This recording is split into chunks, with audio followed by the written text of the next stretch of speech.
YouTube, how's it going?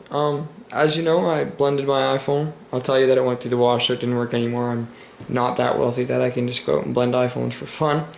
So, I was gonna get another iPhone, but then I decided, how can I say that iPhone is better than Blackberry if I'd never owned one? And it was cheaper in the store, and if iPhone 5 comes out and it's better than this, I shouldn't say better than this, it probably will be much better than this, then I'll upgrade. Otherwise, I'm quite content with this. So I'm just going to do a little brief tour and review comparison of both of them. So I got the Torch, 9800 I think it's called. And this is the box it came in. As you see, it's significantly bigger than the iPhone box. Bunch of instructions and whatnot on the back. So the phone was on top. Get this out. Or no, I guess that doesn't come out.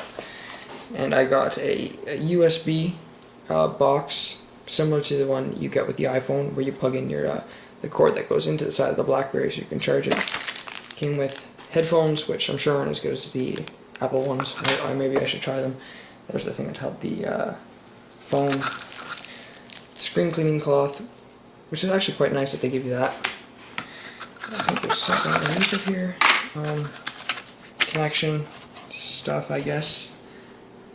Not rocket science, especially if you're going to be a Blackberry owner. A CD for the software, the desktop Blackberry management. I just downloaded it offline because apparently MacBooks tend to eat those disks.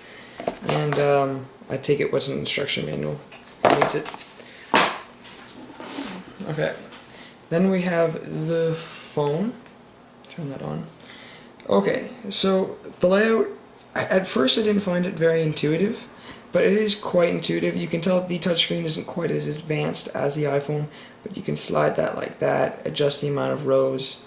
If you want to move that around, move that up there. You can't really control what moves, but it's quite handy. And if you just want to favorite something, mark it as favorites, and then you just slide over your favorites, and it's there. And you can't really raise that because there's nothing underneath there. Brief tour of the phone. There's going to be your call button, not much else. Your Blackberry menu, and because your Blackberry menu is mostly here for the first part, you can just hit touch.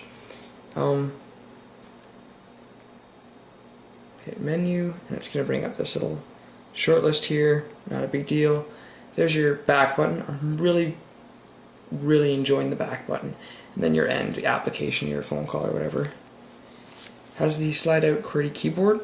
I was a big fan of the touch on the iPhone, and the iPhone touch is better than this one.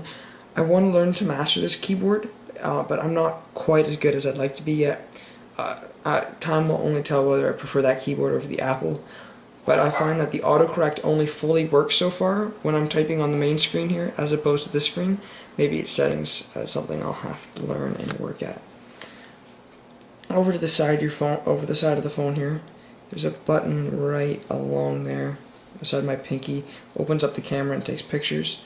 And you also have a rocker, as you can see. I like this quite very much because it adjusts the volume, and if you hold it down for about I don't know, half a second, it changes the track on the music player you're listening to, which is really handy. And then your headphone jack. On the back here, you have your 5-megapixel camera with flash, Blackberry logo, kind of a rubber ribbed texture. It's quite nice. If you want to, it doesn't slide around as quite as easily as the iPhone. Your input jack for if you're connecting to your computer or your USB power. It is slightly thicker than the iPhone, but it's not that much more noticeable. And here you have your lock button and a silent button or mute button. This is just Facebook open right here. If we're comparing Facebook to Facebook, the Facebook on the iPhone is superior. It has chat built in, as well as the fact that if you post a comment, you can slide over on an iPhone. The delete comes up, you can delete your comment, whereas on here you can't. You have to be on your computer, which I don't find.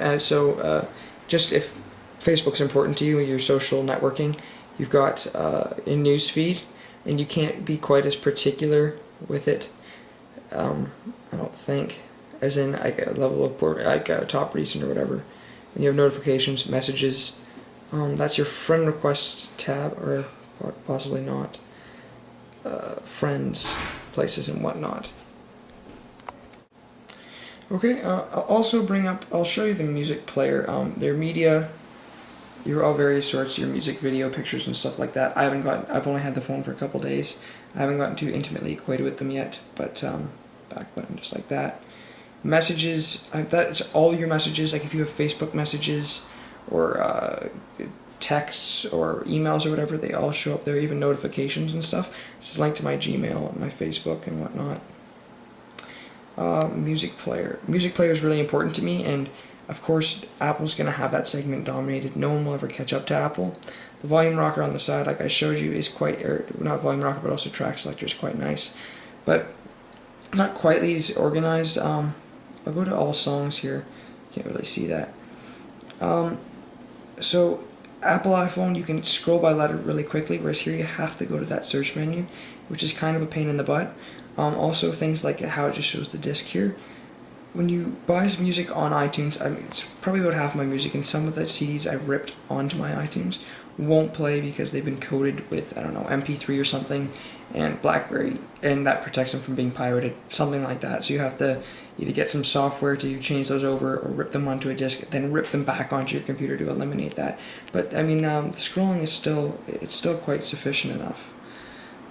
And it's fine. It's not as good as iPhones, but it's perfectly acceptable.